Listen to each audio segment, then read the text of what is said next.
परमात्मने प्रणतः क्लेशनाशाय गोविन्दाय नमो नमः।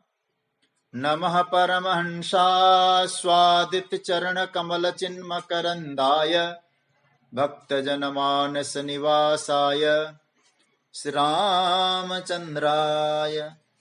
वागीशायस्य वदने लक्ष्मीर्यस्य च वक्षसि यस्यास्ते हृदये संवित् तं नृसिंहमहं भजे।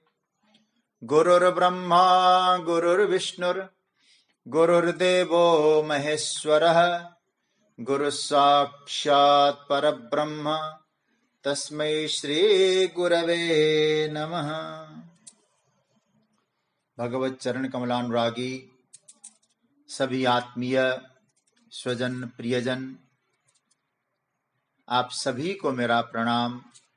स्वाध्याय परिवार के सभी भगवत प्रेमियों को मेरा वंदन अभिनंदन। राधे राधे, जय श्री कृष्ण। प्रभु की मंगलमयी कृपा करुणा से हम सब समय का सदुपयोग कर रहे हैं। हम सब गीता चिंतन की यात्रा में हैं। आज प्रभु कृपा से हम लोग 8वें अध्याय पर चिंतन की यात्रा को आगे बढ़ाते हैं। कल हमारे चिंतन की यात्रा में 7वें श्लोक का चिंतन चल रहा था। भगवान ने 7वें श्लोक में अर्जुन को माध्यम बना के सभी साधकों से कहते हैं कि तस्मात् सर्वेषु कालेषु मामनुस्मर युध्य च मय्यर्पितमनो बुद्धिर मामे वैश्यस्य संशयम्। प्रभु ने कहा सर्वेषु कालेषु माम अनुस्मर च युध्य, तस्मात् इसीलिए हे अर्जुन हमेशा मेरा स्मरण करो और युद्ध भी करो, और मुझ में मन और बुद्धि अर्पित करके करोगे तो मुझे प्राप्त हो जाओगे, इसमें किसी प्रकार का संदेह नहीं है। कल हम लोग इस बात पे थोड़ा चिंतन कर रहे थे। प्रभु ने कहा कि तस्मात् सर्वेषु कालेषु माम अनुस्मर, हर समय मेरा अनुस्मरण करो। और अनुस्मरण के संदर्भ में हमने चिंतन किया, अनु शब्द का अर्थ है पीछे। पीछे का तात्पर्य क्या हुआ? हमारे आचार्यों ने, महापुरुषों ने, गीता के चिंतकों ने कहा अनुस्मरण का मतलब है शास्त्रों के अनुसार विवेक के अनुकूल स्मरण करना। जो संतों ने, शास्त्रों ने जो मार्ग दिखाया है उस मार्ग के अनुसार भगवान का स्मरण करना। कल मैंने एक मानस की एक चौपाई आपके सामने रखी थी। गोस्वामी जी स्वयं कहते हैं मुनिना प्रथम हरि कीरति गाई तेहि मग चलत सुगम मोहि भाई। मुनियों ने भगवान का भजन जिस मार्ग का आधार लेकर किया था, उसी मार्ग का आधार लेकर साधक चलता है तो उसको सुगम हो जाता है। तो अनुस्मरण का एक भाव ये हुआ, भक्तों ने परमात्मा का जिस प्रकार से स्मरण किया, सर्वेषु कालेषु माम अनुस्मर, इसी तरह से हमेशा मुझे याद करो। देखिए भाव क्या रहना चाहिए। मीरा ने जैसे भगवान को याद किया और कभी भूली नहीं। सूरदास जी ने जैसे भगवान को स्मरण किया, सूरदास जी भगवान को नहीं भूलते। नरसिंह जी ने प्रभु को स्मरण किया, लेकिन नरसिंह जी भगवान को नहीं भूले, स्मरण करते रहे। ऐसे ही हम भी भगवान का सतत स्मरण करते रहें सर्वेषु कालेषु। ये भाव है। इन महापुरुषों को तो हम वंदन करें, इनके चरणों की धूली भी हम लोग नहीं है, किंतु हम एक दूसरे रूप में हम लोग चिंतन करें। अनुस्मरण का अर्थ हुआ हम पीछे से उनको याद करें। ऐसा भी हम सोच सकते हैं अनुस्मरण का अर्थ जैसे परमात्मा मेरा स्मरण कर रहा है। अनुस्मरण कैसे हमें मालूम? सज्जनों, केवल इतनी सी बात हमें समझने की आवश्यकता है। हे सरकार, तू मुझे रोज याद करता है, तू मुझे स्मरण कर रहा है। इसका प्रमाण क्या है? कि मैं जीवित हूं। भक्ति की यात्रा में आपको ले जा रहा हूं थोड़ी सी। परमात्मा हमको रोज स्मरण कर रहा है, इसलिए हम जीवित हैं। इसका अर्थ ही है प्रभु तू हमको याद कर रहा है, तू स्मरण कर रहा है मेरा। अतः सरकार, जैसे तू मेरा स्मरण कर रहा है, मैं हमेशा तुझे याद करूं, स्मरण करूं, मैं भी तेरा स्मरण करूं। और मैं तो केवल इतना कहता हूं, इतनी सी बात इस सिद्धांत के रूप में हम समझ ले, हम जीवित ही इसीलिए हैं, प्रभु ने हमको स्मरण में किया है, इसीलिए हम जीवित हैं। सज्जनों, हम भूल जाते हैं, वो नहीं भूलता। हम सोते हैं, वो सोता नहीं, जगता है। हम खाते हैं, 15वें अध्याय में स्वयं परमात्मा कहते हैं पचाम्यन्यम चतुर्विधम। पचामी मतलब वर्तमान काल। भोजन करके तुम सो गए, पचाने वाला मैं हूं। अभी तो पढ़े लिखे लोग भी जानते हैं, कोई भी क्रिया उसका कोई ना कोई कर्ता तो होता ही है ना। तो हमारे भोजन करने की क्रिया तो हो गई, लेकिन पचाने की क्रिया कौन कर रहा है? स्वयं को भगवान कह रहे पचामी। इसका अर्थ है यदि वो नहीं पचाता तो हमारा अन्न नहीं पचता। तो सीधी सी बात है, वो हमें याद कर रहा है, स्मरण कर रहा है। तो हम भी क्या करें? अनुस्मरः, हम भी तुझे याद कर रहे हैं। तूने हमको याद किया, क्योंकि याद रखना, मैथिली शरण गुप्त की बात मैं आपके सामने रखूं, दोनों ओर प्रेम पलता है। एक तरह से प्रेम नहीं होता है। परमात्मा हमको स्मरण करे और हम भी सतत स्मरण उसे करें तो प्रेम परिपुष्ट होता है। सुबह हम नेत्र खुले तो आप इतना तो हम कर सकते हैं ना, नेत्र खुलते ही सबसे पहला काम, और कुछ करो या न करो, हाथ जोड़कर प्रभु को धन्यवाद दो। सरकार, तू मुझे स्मरण कर रहा है ना, इसलिए जीवित हूं और समय से तूने जगाया है मुझे। किसी ने बहुत अच्छा बोला है, हे सरकार, हम कितने नसीब वाले हैं जनाब, जो अभी तक हम जी रहे हैं। संसार में हमारे लिए कोई उपहार लेकर आता है तो हम उसको एक बार थैंक यू बोलते हैं, धन्यवाद बोलते हैं, अथवा रिटर्न गिफ्ट भी कुछ दे देते हैं उसको। अब आप जरा सोचिए, प्रभु ने हमको इतना सुंदर उपहार दिया है, मानव तन, मानव शरीर, इंद्रियां पुष्ट बनाया है। आप थोड़ा सा चिंतन करें तो ये प्रभु ने स्मरण नहीं किया होता, प्रभु की कृपा न होती तो हम बन पाते क्या मनुष्य? तो हमें क्या करना है? सरकार, तूने बड़ी कृपा की है, तेरा स्मरण हम करें, सदा तुम्हारा स्मरण। इसलिए तस्मात् सर्वेषु कालेषु माम अनुस्मर युध्य च, मेरा स्मरण करो। एक बात परम पूज्य प्रातः स्मरणीय स्वनाम धन्य, क्या कहना, संतों में परम विभूति भगवत अवतारी समझना है।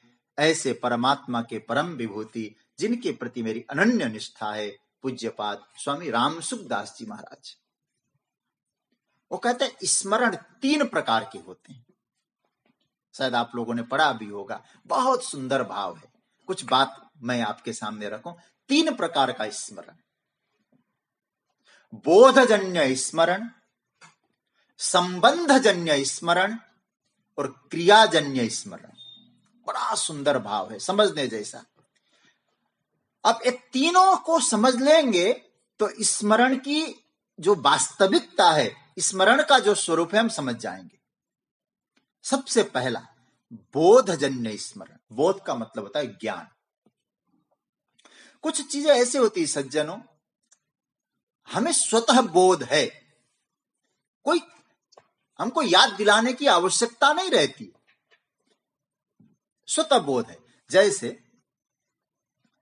अब हम मनुष्य हैं, हम मनुष्य हैं तो हम मानव हैं, इसकी कोई याद दिलाता है कि हमको याद है? कोई कहे हम पुरुष हैं, हम स्त्री हैं, ये याद दिलाता है कि हमको स्वतः याद है? क्या हम लोग पुरुष हैं, सुबह उठने के बाद जैसे जगते हैं, क्या हमको अनुभव करना पड़ता है हम कौन है? हम पुरुष हैं। जैसे जगह हम फलाने हैं, यहां रुके हैं, यहां है हम, हमारा नाम ये है, ये हमको बोध है। अब देखो, इसी तरह से थोड़ा सा आगे बढ़े, वो हमारी बुद्धि में वो बोध ऑलरेडी है, हम कौन है, मतलब अपने परिचय के माध्यम से। अब हमको ये करना है, अब कोई भक्त है, हम भगवान के हैं, कोई ज्ञानी है, हम ब्रह्म स्वरूप में हैं, ये बोध होना चाहिए। ये बोध केवल शाब्दिक नहीं, भीतर से होना चाहिए। और जब भीतर से हो जाए सज्जनों, एक बार बोध हो जाए मैं परमात्मा का हूं, फिर आपको भगवान का स्मरण करना नहीं पड़ता, स्वतः होने लगता है। लेकिन शाब्दिक नहीं कह रहा हूं मैं, बोधजन्य। लेकिन कभी कभी आप थोड़ा सा चिंतन करना, और जब तक बोध नहीं होता है तब तक हमारा जो स्मरण है, हमारी याद करना, हमारे लिए एक प्रयास है, एक प्रोसेस है, नेचुरली नहीं है, नैसर्गिक नहीं बन पाता। वहां प्रयास साध्य है, स्वतः साध्य नहीं होता है यदि बोध नहीं है तो। इसलिए हमारे यहां कहा गया पहले समझो तो सही तुम कौन। और इस बात को समझने के लिए आप लोग एक कथा सुनाता हूं, शायद आप लोगों ने सुनी हुई होगी। हमारे उपनिषदों में ऋषियों ने इस कथा को गाया है, बहुत सुंदर कथा। और कथा प्राय काफी लोगों को मालूम भी है, लेकिन बोधजन्य स्मरण को समझने के लिए कथा हमको समझना जरूरी है। एक कथा आती है ना कि एक शेर का बच्चा जब जन्मा, थोड़ा सा बड़ा हुआ, शेरनी जो है जंगल में थी, और हिरणों वहां जो क्या भेड़ियों के झुंड के निकट कहीं अचानक कुछ ऐसा संयोग, बस उस भेड़िया का जो बच्चा, शेर का जो बच्चा, शेरनी का बच्चा, अब शेर का बच्चा कहीं कोई बात नहीं, तो वो जो है वहां कहीं इधर उधर संयोग बस कहीं खो गया, अथवा रास्ता भूल गया, भटक गया। बाल्यावस्था, जन्मते ही वो भेड़ियों के झुंड में चला गया। अब भेड़ियों के झुंड में ही वो चला गया, और शेर का जो बच्चा है तो शेर, लेकिन अपने आप को भेड़िया समझने लगा। जैसे ये भेड़िया मिमियाने लगे, वो भी मिमियाने लगा। भेड़िया घास चरने गई, घास खाने लगती है। शेर का बच्चा अच्छा तो लगता नहीं उसको घास खाना, क्योंकि वो घास कैसे खाएगा, लेकिन फिर भी अच्छा न लगे, फिर भी धीरे धीरे धीरे धीरे खाने की कोशिश करने लगा, धीरे धीरे खाने भी लगा। फिर क्या हुआ, आसपास क्या है, जो भी आंख खोल के देखता है, भेड़ियों का झुंड देखता है, भेड़िया देखता है। और कभी कभी लोमड़ी सामने आ जाए ना, जैसे भेड़िया भागने लगे, वो भी भेड़ियों के साथ भागने लगा। एक दिन सारे भेड़ियों का झुंड कहीं जंगल में कहीं जा रहा था, उधर से एक शेर निकला। अब वो शेर का जो बच्चा अपने आप को भूल चुका था कि मैं शेर हूं, वो तो भेड़ियों के साथ उन्हीं के सामने रहना, उन्हीं को देखना, वो जैसे करते वैसे करना, लोमड़ी आए तो भागने लगना। तो एक दिन क्या हुआ, भेड़िया जंगल से कहीं जा रहे थे, और भेड़ियों का झुंड आप जानते होंगे, तो इस तरह से जा रहे थे, तो एक शेर उधर से आया, और जितनी भेड़ियां भागने लगे, और उन भेड़ियों को, शेर को देखकर, भागने को देखकर, वो शेर का बच्चा भेड़ियों के संग भागने लगा।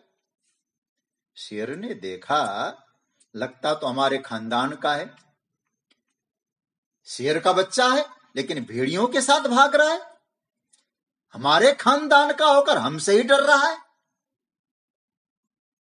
अब भागने लगा तो शेर ने महाराज झपट्टा मारा, उस शेर के बच्चे को पकड़ लिया। थर थर थर थर कांपने लगा वो शेर का बच्चा। वो बच्चा बोलने लगा, महाराज मुझे छोड़ दीजिए, माफ करिए। शेर ने कहा, अरे मैं तुझे मारने के लिए नहीं पकड़ा हूं, डरो मत। बोले महाराज कैसे न डरूं, आप तो जंगल के राजा है, हम तो भेड़ हैं। अरे नहीं तो भेड़िया नहीं है, फिर तो शेर है। भेड़ियों के समय जो है समूह में बड़ा हुआ था, वो बच्चा अपने आप को शेर मानने को राजी नहीं है कि मैं शेर हूं, स्वयं को भेड़िया ही समझने लगा। और शेर का बच्चे को शेर लेकर एक सरोवर के पास गया। सरोवर में एक शांत जल था। उसने अपने जल में अपना चेहरा देखा और कहा कि इधर ले गया, देख अपना भी चेहरा देख, क्या मेरा चेहरा तेरे चेहरे से मेच खा रहा है क्या? चेहरा देखा महाराज, आज तक उसने कभी भी अपना चेहरा तो देखा ही नहीं, जब भी देखा तो भेड़ियों का ही चेहरा देखा था। वो मानने को तैयार नहीं है कि मैं तुम्हारे चेहरा वाला हूं, इसलिए मैं तुम्हारा हूं। वो कहता मैं कैसे मानूं, मानने को राजी नहीं है। मैं तो भागने को तैयार कर रहा है, मैं आपका नहीं, मुझे माफ करो, मुझे मारोगे आप, मुझे खाओगे। अरे भाई मैं तुझे नहीं खाऊंगा, तुझ मान तो सही तू मेरा है। फिर भी नहीं माना। अंत में शेर ने कहा, एक काम करते हैं। बोले क्या? मैं गर्जना करता हूं, तू भी गर्जना कर। अभी महाराज थोड़ा परिपक्व अवस्था आनी थी, तो तुरंत शेर ने गर्जना की और उसके साथ जैसे वो शेर का बच्चा गर्जना करने लगा, तो परिणाम देखा, शेर ने जैसे गर्जना की, भेड़ियां भागे महाराज। अरे मेरी तो आवाज इसकी आवाज से मिलती है, मेरी शकल सूरत इसकी शकल सूरत से मिलती है। तो शेर का बच्चा उसको सामने आके शेर कहने लगा, अरे भैया तू इनका है ही नहीं, तू हमारा है, हमारे खानदान का है, तो जंगल का राजा है, कहां अपने आप को भेड़िया समझ के बैठा है। उसको भरोसा हो गया, नहीं मैं तो वास्तव में भेड़िया मान बैठा था अपने आप को, मैं तो जंगल का राजा, मेरा खानदान तो यह है। उपनिषदों के ऋषियों ने कथा सुनाई। प्रिय स्वजनों, हम कौन हैं और हमने अपने आप को क्या मान के रखा? हम परमात्मा के अंश हैं, संसार में आकर हम स्वयं को भेड़िया मान बैठे। लोगों को देखा हमने, क्या कैसे देखा? बोले महाराज मुझे तो क्या, और जैसे करने लगे वैसे करने लगे, हम भी गतानुगतिक यात्रा होने लगी। भूल गए कि हम कौन है, हम परमात्मा के हैं। अमृतस्य पुत्रा वयम, ईश्वर अंश जीव अविनाशी। ये अविनाशीपन को हम भूल गए। हम क्या मान गए? हम तो मनुष्य है, हम पाप कर्मा, हम पापात्मा पाप। अरे भाई ऐसे बोलते बोलते अपने आप को, अरे भाई जीवात्मा भी तुम नहीं हो, तुम मनुष्य भी नहीं हो, तुम तो परमात्मा के हो। कौन है हम? अमृत के पुत्र है। हमारा बाप अमृत है, तो बाप का बेटा अमृत ही होता है। इसलिए कभी कभी हम लोग भूले बैठते हैं ना, कोई परमात्मा का प्रामाणिक प्रतिनिधि, कोई शेर आके कहता है, गर्जना करता है, गर्जना करके हमारी सारी मान्यताओं को ध्वस्त कर देता है, खत्म कर देता है। जो समझ रहे हो वो तुम नहीं हो, तुम यह हो। यह बोध हो जाए मैं उसका हूं, तो फिर आपको स्मरण करना नहीं पड़ता, स्मरण हो जाता है। क्योंकि अभी तक हम उसके हैं नहीं मालूम है। हमने अपने आप को संसार का माना, परिवार का माना, पदार्थ का माना, तो हमने क्या सोचा, हम वहां उसका स्मरण ही नहीं कर पाए, क्योंकि करना पड़ता है। और यदि हम लोग उसी का होकर उसको याद करेंगे तो याद करना नहीं पड़ता, याद हो जाता है। इसलिए तब बोधजन्य स्मरण होगा, अहम ब्रह्मास्मि ये भाव आ जाएगा, यह बोध हो जाएगा, तो सच्ची बात है स्मरण सहज बन जाएगा। तो पहला स्मरण है अनुस्मरण, बोधजन्य स्मरण। दूसरा है संबंध जन्य स्मरण। संबंध जन्य स्मरण किसको कहते हैं भाई? देखिए, हम जब कोई हमारा संबंधी है ना, जैसे मैंने कई बार संकेत में भी कहा है, जैसे अपना पुत्र है तो उस पुत्र को याद करने के लिए आपको कोई प्रयास नहीं करना पड़ता। हमारा पुत्र कहीं विदेश में पढ़ रहा है, नौकरी कर रहा है, उसको याद करने के लिए क्या आपको मेहनत करनी पड़ती है, मन लगाना पड़ता है? नहीं पड़ता है। तो जैसे हम लोग भी संबंध क्या समझते हैं,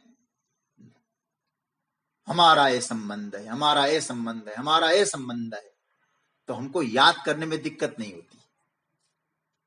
लेकिन मैं इतना ही कहूंगा, हमने कौन सा संबंध पकड़ रखा है? स्थायी संबंध को ही हमने श्रेष्ठ माना है या हमारा कोई वास्तविक संबंध भी है? और जब तक संबंध होता है तब तक याद बना रहता है।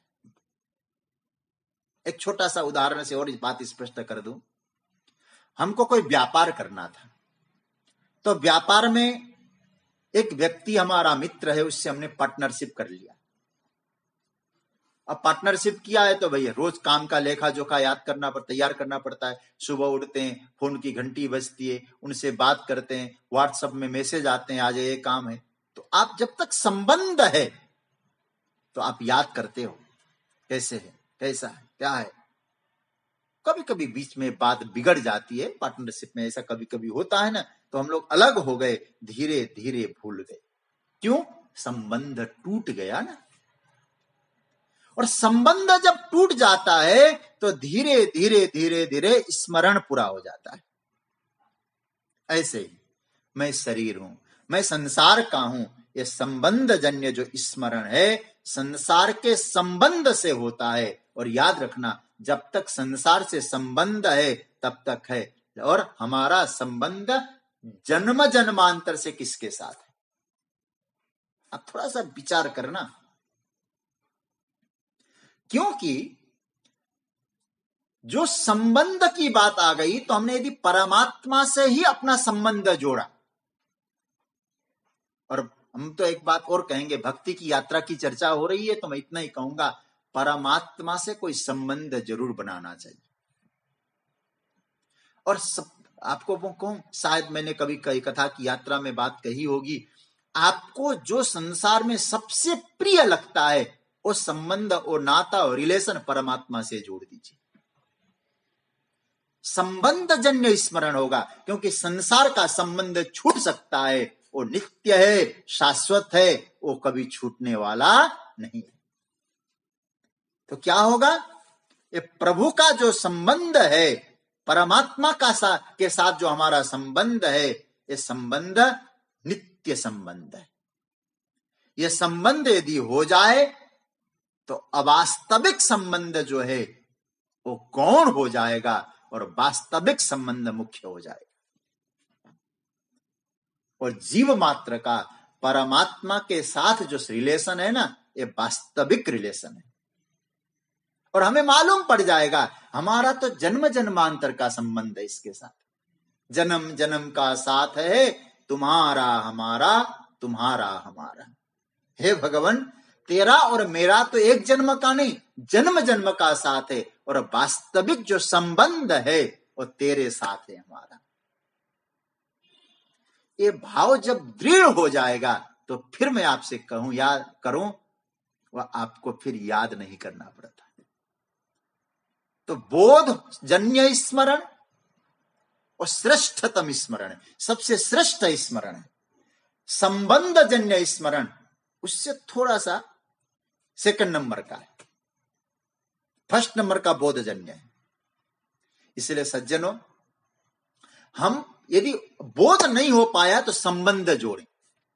और हमें ज्ञान नहीं है कि हम परमात्मा का स्वर, तो अब धीरे धीरे भगवान से एक संबंध जोड़ें, धीरे धीरे कोई ना कोई रिलेशन ठाकुर जी से रख लें तो याद आ जाएगा। अब बोधजन्य स्मरण, संबंधजन्य स्मरण, फिर कह दूं वास्तविक संबंध धीरे धीरे करेंगे ना तो वास्तविक जो संबंध है वो दृढ़ हो जाएगा, तो फिर बोध अपने आप हो जाएगा। लेकिन बोध नहीं हो रहा है तो संबंध को स्वीकार करो। एक और तीसरा संबंध है, उस संबंध का नाम है क्रियाजन्य, एक स्मरण का नाम है क्रियाजन्य स्मरण। बोधजन्य स्मरण, संबंधजन्य स्मरण, तीसरा है क्रियाजन्य स्मरण। और क्रियाजन्य स्मरण अभ्यास से होता है, इसके लिए खूब अभ्यास करना पड़ता है। कैसे होता है? अभ्यास की चर्चा अभी भगवान 8वें श्लोक में कहेंगे। लेकिन अभ्यास किसको कहा जाता है, अब इसको थोड़ा सा ध्यान से समझना।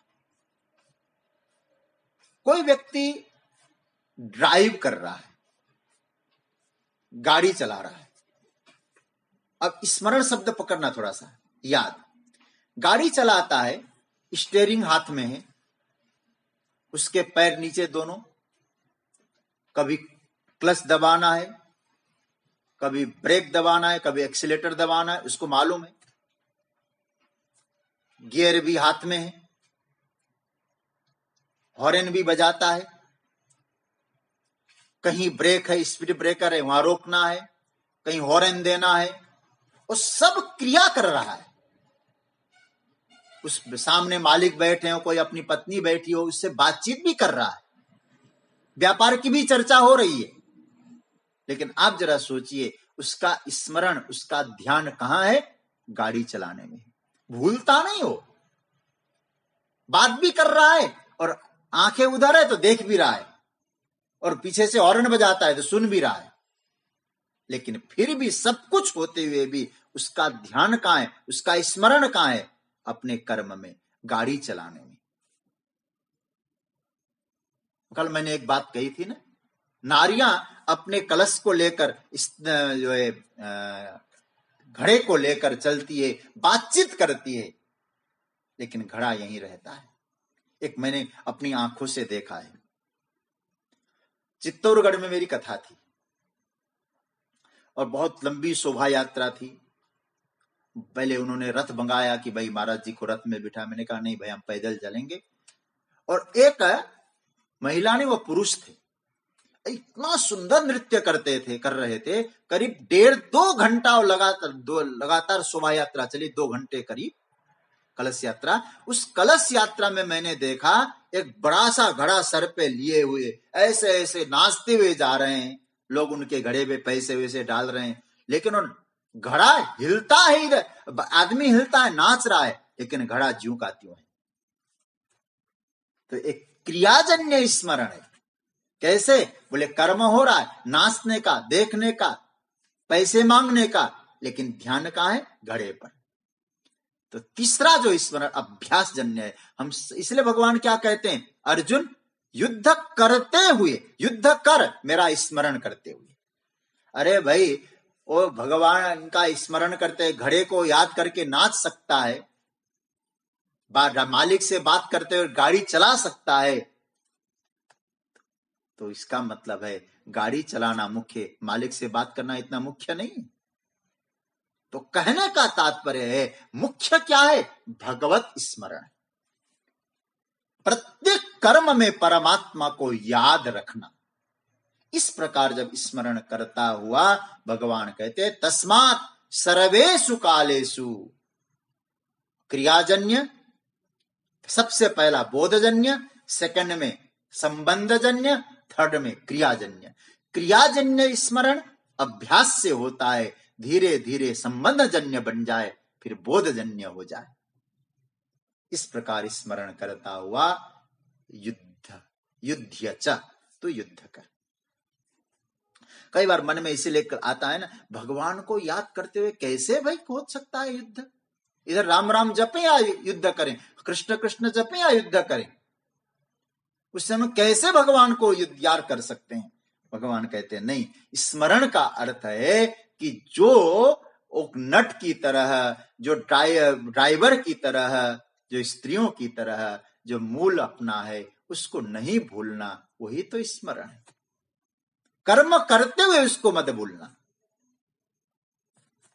मयि अर्पित मनोबुद्धि, भगवान कहते हैं मन का धर्म है संकल्प और विकल्प करना। मन मुझ में और बुद्धि मुझ में। संकल्प विकल्प रहित होकर मन मुझ में लगाओ। बुद्धि के द्वारा निश्चय करो। मुझे विश्वनाथ चक्रवर्ती ने जो गीता में उन्होंने लिखा, उन्होंने क्या कहते हैं, संकल्पात्मकम मन, संकल्पात्मक जो मन है वो व्यवसायत्मिका बुद्धि में जाए, ये उनका भाव है। क्योंकि मन संकल्प विकल्प कर रहा है, व्यवसायत्मिका बुद्धि में निश्चय बुद्धि, मन बुद्धि के शरण में जाए और बुद्धि मन को लेकर परमात्मा में समर्पित हो जाए। इसका मतलब है मन और बुद्धि तब तक अशुद्ध है सज्जनों, जब तक हम परमात्मा का स्मरण नहीं कर रहे।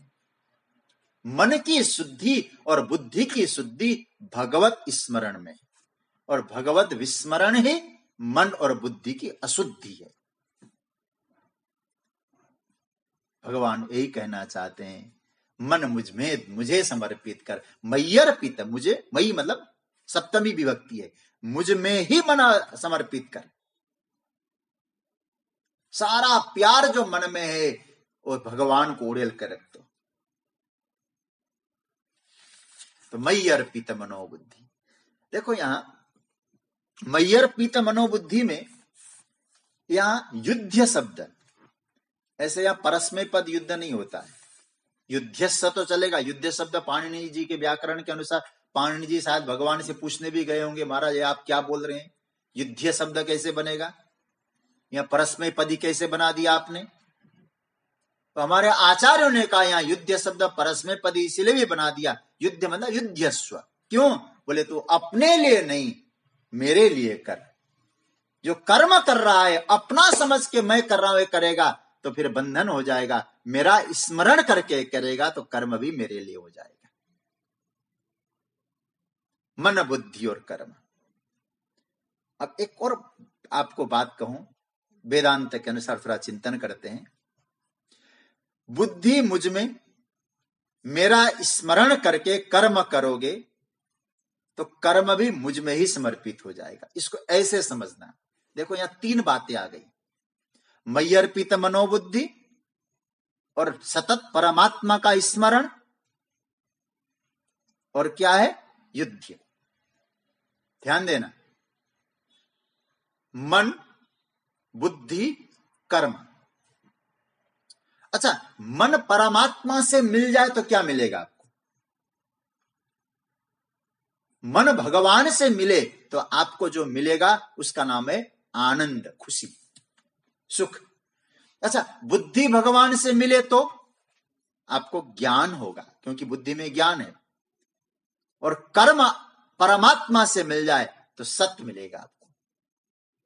अब मैं वेदांत के अनुसार इस बात को घटा रहा हूं। देखो, सारे जो कर्म होते हैं वेदांत कहता है सत में विवर्त है, सारी बुद्धि चित्त में विवर्त है, चित्त में विवर्त है, और मन आनंद में विवर्त है। आप बहुत अच्छी तरह से वेदांत का थोड़ा बहुत भी अभ्यास हो तो आप समझ जाएंगे। देखो, कर्म सत में, बुद्धि चित्त में, और मन आनंद में। तो यह तीनों बात आ गई, मय्यर्पित मनोबुद्धि और युद्ध। मुझ में मन और मुझ में बुद्धि लगा के तू कर्म कर, और कर्म भी मुझ में समर्पित हो जाएगा। तो इसका अर्थ क्या हुआ, अब कर्म सत में, मन आनंद में, बुद्धि चित्त में, तो भगवान कौन है, सच्चिदानंद। तो इसका अर्थ है मन बुद्धि कर्म यदि मुझे समर्पित हो जाए तो क्या होगा, सद चिद आनंद। तीनों मुझे मिला दोगे तो मुझे ही पाओगे। इसलिए भगवान ने क्या कहा, माम एस्यसि, मुझे अनुभव करोगे, मुझे प्राप्त करोगे। महाराज हो सकता है क्या, अर्जुन संदेह मत करना तुम, मामेस्यसि कैसे, असंशयम, संदेह रहित हो जाओ, मय्यर्पित मनोबुद्धिर माम एव एस्यसि असंशयम। संशय नहीं है यहां, क्योंकि मैं सच्चिदानंद तत्व हूं और तुमको तीनों तत्व बता दिया, मन बुद्धि कर्म सद चिद आनंद, तो मुझ में ही तेरा समर्पण हो जाएगा, कोई संशय नहीं है यहां। माम एव, इसलिए एक बहुत बढ़िया बात, मां मुझ में ही। देखो, माम एव, मुझे ही पाओगे तुम, अन्य को नहीं, मुझको ही पाओगे। तो परमात्मा की प्राप्ति क्या है? वेदांत कहता है परमात्मा की प्राप्ति ही मोक्ष अवस्था है। यही जीवन का परम लक्ष्य भी है। इस प्रभु प्राप्ति, यह प्रभु प्राप्ति, भगवत अनुभूति या मोक्ष प्राप्ति की जो अवस्था है, इस अवस्था के लिए भगवान ने यहां जो बातें कही है इस श्लोक में, मेरी दृष्टि में इनको हम 3 भागों में दे सकते हैं। आप इसको नोट कर लें। इस श्लोक के मैं अंतिम सार बता के फिर आगे ले जाऊंगा। 3 बातें इस श्लोक में मिली हमको। पहला सूत्र आप लिख लें तो बहुत अच्छा समझ में आएगा इस श्लोक का भाव। पहला, तस्मात् सर्वेषु कालेषु माम अनुस्मर, मतलब अखंड भगवत स्मरण, पहला सूत्र मिला। दूसरा, युध्य च, मतलब स्वकर्तव्य पालन। तीसरा, मय्यर्पित मनोबुद्धि, मतलब मन और बुद्धि ईश्वर को समर्पण। फिर मैं दोहरा रहा हूं, अखंड प्रभु स्मरण, स्वकर्तव्य पालन, मन और बुद्धि भगवत स्मरण। तब क्या होगा? तब जीवन निर्मल होगा। तब माम एष्यसि, तो मुझे मिलेगा। ये तीनों हो जाए निर्मल होकर। मैं कठोपनिषद का एक मंत्र आपके सामने रखना चाहूंगा, बहुत सुंदर मंत्र है। यमराज नचिकेता को कह रहे हैं, यथोदकम शुद्धे शुद्धम आसिक्तम तादृगेव भवति एवं मुनेर बीजानत आत्मा भवति गौतम। ये दूसरे अध्याय का, पहले अध्याय का मंत्र है, ये पहली बल्ली का, दूसरे अध्याय का पहली बल्ली का ये 15वां मंत्र है। इसका अर्थ क्या होता है कि जैसे जो निर्मल जल जो बरसता है ऊपर से, मेघ ने निर्मल जल बरसाया, और यदि हमारे पास भी कोई निर्मल पानी है यहां, तो निर्मल पानी में जैसे आ जाए तो क्या होगा? जल बिगड़ेगा कि निर्मल ही रहेगा? क्योंकि निर्मल जल में निर्मल जल आ जाए तो जल निर्मल हो जाएगा। इसी तरह से यदि हमारे पास 3 सूत्र आ जाए, कौन कौन सा? अखंड भगवत स्मरण, स्वकर्तव्य पालन, मन बुद्धि ईश्वर को समर्पण हो जाए तो जीवन निर्मल हो जाएगा। तो निर्मल जल में उस निर्मल जो तत्व है, माम एष्यसि, मुझे पाएगा, मतलब वो जल, उस जल में मिलेगा, परमात्मा की प्राप्ति हो जाएगी। निर्मलता इस तीनों के कारण आ जाए तो निर्मल परमात्मा हम प्राप्त करेंगे, मतलब हम उस तत्व की अनुभूति करेंगे। ये भाव यहां बताया है। अब थोड़ा सा आगे बढ़ते हैं, विस्तार, चलो कुछ हो रहा है, आप लोग आनंद लीजिए। चलिए, अब भाव आया, महाराज ये तो बड़ा कठिन जैसा लगता है, हमें क्या कैसे करें सरकार? ये तीनों बात जो आपने कही, अखंड प्रभु स्मरण, स्वकर्तव्य पालन, मन बुद्धि ईश्वरार्पण, ये तो जरा कठिन जैसा लगता है। ये संभव है क्या? बोले हाँ, एक काम करना होगा। एक काम? बोले यहां तो भगवान ने 4 बातें बताई है, फिर भी महत्वपूर्ण बात हम कहें। आइए हम लोग खूब प्रभु का स्मरण करते हुए 8वें श्लोक का पाठ करें। 8वां श्लोक मैं बोलो, फिर आप लोग बोलिएगा। अभ्यास योग युक्तेन चेतसा नान्यगामिना परमं पुरुषं दिव्यं याति पार्थानुचिन्तयन्।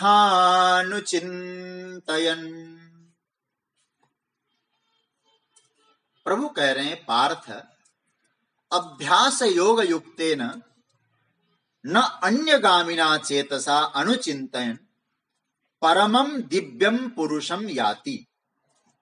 पार्थ, हे अर्जुन, अभ्यास रूप योग से युक्त होकर न अन्यगामिना चेतसा, कोई दूसरे विषयों में न जाए, ऐसे चित्त से अनुचिंतन निरंतर भगवान का चिंतन करते हुए परमम पुरुषम दिव्यम, उस दिव्य परम पुरुष को प्राप्त हो जाता है। इसका अर्थ क्या हुआ? इसका अर्थ ये हुआ, अर्जुन अभ्यास रूप योग के द्वारा, योग से युक्त होकर दूसरे अन्य विषयों में न जाते हुए चित्त के द्वारा निरंतर जब भगवान का चिंतन होता है तो परम दिव्य पुरुष को उपलब्ध हो जाता है, पा लेता है। लेकिन यह मुख्य बात कहा कि शुरुआत में अभ्यास योग युक्त। मुझे लगता है इस श्लोक में 4 बातें आ गई और एक बड़ा सुंदर भाव है, एक एक पॉइंट पकड़ने जैसी बात है। मैं आपको पहले पॉइंट गिना देता हूं, आप लोग इसको लिख लीजिएगा। इस श्लोक में 4 बातें जो ठाकुर जी ने कही, हम छोटी बुद्धि से इसका अनुसंधान कर रहे हैं। पहला, अभ्यास साधना के महत्वपूर्ण सूत्र है। फर्स्ट, अभ्यास। सेकंड नंबर, चित्त की एकाग्रता। तीसरी बात, ध्यान, जिसको हम चिंतन भी कह सकते हैं। और चौथी बात, भगवत अनुभूति, प्रभु की प्राप्ति। अच्छा, पहला क्या बताया? अभ्यास। इसको हम यूं कहें, अभ्यास योग युक्तेन, ये पहला। दूसरा क्या है? चित्त की एकाग्रता, चेतसा नान्यगामिना। तीसरी बात, ध्यान, अनुचिंतयन। और चौथा, भगवत अनुभूति, परमम पुरुषम दिव्यम याति। ये 4 बातें इस श्लोक में। भगवान ने पहुंचाया कहां? परमम पुरुषम दिव्यम परमम पुरुषम याति। हम सबको पहुंचाया तो वहां, पा लेता है, लेकिन शुरुआत कहां से किया है? अभ्यास से। जैसे किसी व्यक्ति को भूमि से उठा के शिखर तक पहुंचा दिया जाता हो। कई बार छलांग नहीं लगा सकते ना, हमसे से साधकों के लिए ठाकुर जी ने स्टेप बाय स्टेप बातें कही हैं। कुछ लोग कहते हैं कि भाई 8वां अध्याय, इसलिए यहां ये फाउंडेशन है इसके। हम लोग गंभीरता से सोचें, बड़ी बड़ी बातें ठाकुर जी ने नहीं कही हैं। बहुत ऊंची बात, ब्रह्मानुभूति, अरे तुम ब्रह्म, भगवान कहते यहां से शुरू करो।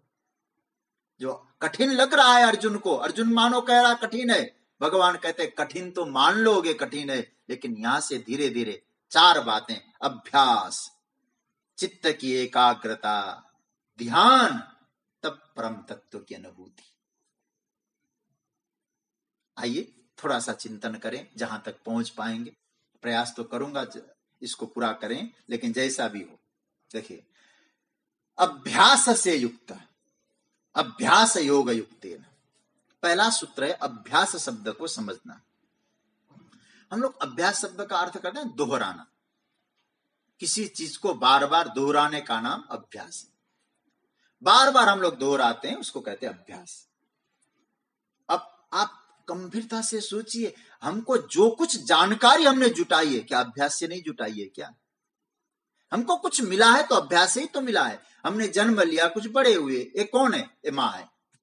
माँ कहते कहते दूसरों ने परिचय करा दिया, अभ्यास बन गया। ये बाप है, अभ्यास हो गया। परिचय भी अभ्यास से हो रहा है। अब आप जरा, छोटा बच्चा होगा ना, आप जरा, छोटी बात कह रहा हूं, अब छोटा बच्चा है, अब वो जन्म लेता, थोड़ा बहुत होश संभालता है, बेटा ये क्या है दिखाते हैं, वो नहीं समझ पाता, बोले नाक। ये क्या है? बोले कान। 10-15 बार कहना पड़ता है तो कहना, बेटा नाक दिखाओ, नोज कहां है, एयर कहां है, माउथ कहां, आई कहां है, वो बताएगा अपने आप। यूं ही आ गया क्या उसको? आपने उसको अभ्यास कराया। भगवान कहते हैं कि अभ्यास से होता है, सब कुछ अभ्यास के द्वारा प्राप्त होता है। और अभ्यास क्या नहीं कर सकता? ये तो बहुत बढ़िया पंक्ति आप सब जानते हैं ना, करत करत अभ्यास के जड़मति होत सुजान, रसरी आवत जात ते सील पर परत निशान। अभ्यास जीवन में चाहिए। अब आध्यात्मिक भाव से हम लोग थोड़ा अभ्यास पर सोचें। क्या है? आध्यात्मिक भाव से यदि अभ्यास पर चिंतन करें, एक ही वृत्ति पर अपने मनोवृत्ति को टिकाए रखने के लिए जो बार बार प्रयत्न किया जाता है, उसका नाम आध्यात्मिक अभ्यास है। मैं दोबारा सुना दूं। एक ही वृत्ति पर अपनी मनोवृत्ति को टिकाए रखने का प्रयत्न जो बार बार किया जाता है, उसका नाम है अभ्यास। अब हम लोग कितना अभ्यास करते हैं? बार बार वृत्ति को टिकाने के लिए बार बार अभ्यास। मैं आपको बताऊं, मैं काफी दिन पहले, कई वर्ष पहले, संयोग ऐसा हुआ, मैं कहीं बैठा था, प्रसाद के व्यवस्था में कहीं कथा थी, तो कहीं भोजन के लिए पधरावने के लिए गया था। तो मैंने देखा एक जगह टीवी का इंटरव्यू चल रहा था। कभी कभी कोई बात ऐसे मस्तिष्क में आ जाती है, आज मुझे वो बात याद आ गई।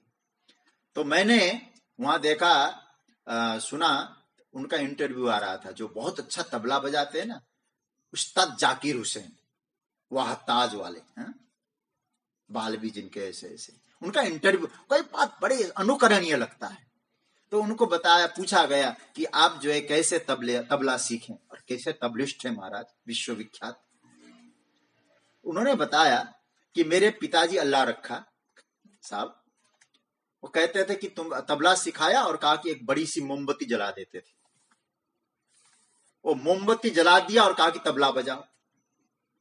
तबला बजाने लगता था मैं, और उनकी आज्ञा होती थी कि जब तक मोमबत्ती खत्म न हो, बुझे नहीं, तब तक तुम्हें तबला का रियाज करना है। आप थोड़ा सा चिंतन करना। कहे उन्होंने, मैंने उन्हें याद है, वो कहते कभी मैं थकता था, थोड़ी देर में फिर बजाता था, ऐसा अभ्यास किया है मैंने। और आज क्या होता है, बिना तबला का जीवन नहीं है। जब भी बजाता हूं, चाहे कितने देर भी बजाना पड़े, हमको कोई फर्क नहीं पड़ता है। क्यों? अभ्यास किया है। क्योंकि उस तबला में मन लगाने का मैंने अभ्यास किया। इसी तरह से हम भी भगवान में मन लगाने का अभ्यास करें, प्रयत्न करें। मैं एक बार पुनः स्वामी अखंडानंद सरस्वती जी को याद करूंगा। वो कहा करते थे कि जो नहीं होता है उसके लिए भी खूब अभ्यास करो, तो कभी कभी ऐसा लगता है वो होगा ना। जो नहीं है ना, अनुपस्थित है, उसके लिए भी अभ्यास करने पर लगता है। कई बार लोग कहते हैं, डरने वाले लोग, कहा कि हमारा भूत होता नहीं है, क्योंकि भूत किसी ने मस्तिष्क में चढ़ा दिया, अभ्यास हो गया, भूत उनको याद कभी दिखाई भी देता है। बताते हैं, हमें तो आज तक भूत दिखाई नहीं दिया, और हम भूतों पर विश्वास भी नहीं करते हैं। मैं आपको बताऊं, भगवान तो नित्य शाश्वत है। जो नहीं है, पूज्य स्वामी जी कहते, जो नहीं है उसके बारे में भी है कहो तो ऐसा लगता है कि होगा। तो परमात्मा तो नित्य है, अभ्यास करेंगे तो कैसे नहीं मिलेगा। अच्छा, मैं आपको अभ्यास के लिए एक छोटा सा प्रयोग बताऊं। जैसे अब अभ्यास हम लोग कर रहे हैं, चलो अब हम बोले ओम नमः शिवाय, ओम नमः शिवाय, ओम नमः शिवाय। हम बोले 3 बार। 3 बार हम भगवान का नाम ले रहे हैं, परमात्मा को पुकार रहे हैं।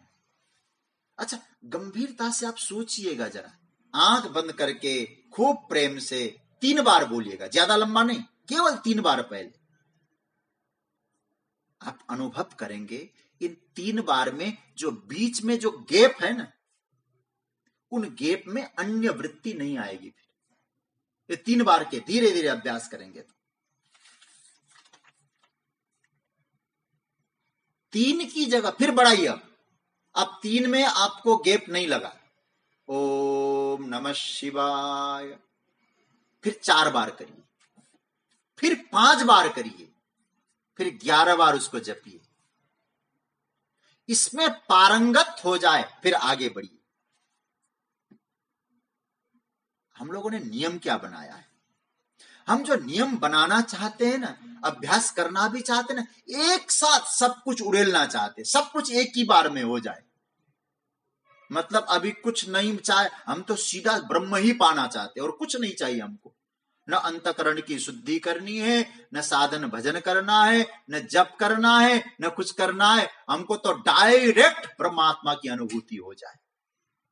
मानो वैकुंठ में रिजर्वेशन हो गया, भगवान स्वागत के लिए बुला रहे हैं। ये नहीं होगा अभ्यास में। छोटे से मैं आपको एक बात कहूं, प्रयोग के लिए कह रहा हूं। अपने घर में भी कई माताएं हम शिकायत करती है, कथा की यात्रा में जाता हूं तो महाराज बच्चे पाठ करने को लोग कहते नहीं मानते, और कई माताएं तो कहती है महाराज ये नहीं मानते तो हम कर दे। होता क्या है, माताएं अथवा कोई कुछ लोग कहते तुम ये भी करो, तुम ये भी करो, तुम। उन बच्चों को कैसे सिखाना है? स्कूल जा रहे हो ना बेटा? बोले हाँ। आज भगवान के मंदिर में प्रणाम करके जाओ। अब 2-4 दिन, हफ्ते भर केवल उसको प्रणाम के लिए प्रेरित करिए, आगे मत बढ़ाइए। प्रणाम करने का अभ्यास हो जाएगा, बिना प्रणाम किए जाएगा नहीं। आपको कहना ना पड़े फिर, और अभ्यास दृढ़ हो गया तो कहना बेटा अब 4 बार नारायण नारायण नारायण बोलो, क्योंकि प्रणाम की तो आदत बन गई। अब आप कहेंगे तो भी नहीं छूटेगा, तो अब धीरे धीरे करिए। अब 4 बार नारायण नारायण नारायण बोलो, अब ठीक है, अब बोलेगा। इस तरह से धीरे धीरे धीरे अभ्यास कराना चाहिए। अब आपको हनुमान चालीसा भी पढ़ो, सूर्य को जल भी दो, फिर वो कैसे कहेगा? कहने का मतलब अभ्यास क्या है? धीरे धीरे धीरे करने की जो वृत्ति है उसका नाम है अभ्यास। मुझे आज एक और स्मरण में आ रहा है, आपको सुना दो अपने जीवन की एक छोटी सी बात, और कभी कभी बल मिलता है। मेरे एक मित्र और मेरा यज्ञोपवीत संस्कार हुआ, और मैं सौभाग्यशाली हूं, महर्षि महेश योगी उनके सानिध्य में मेरा यज्ञोपवीत संस्कार हुआ।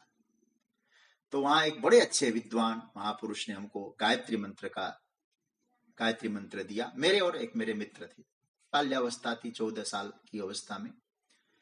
तो उन्होंने कहा कि देखो आज से तुम यज्ञोपवीत धारण कर चुके हो, मैं तुमको संध्या सिखाया उन्होंने संध्या।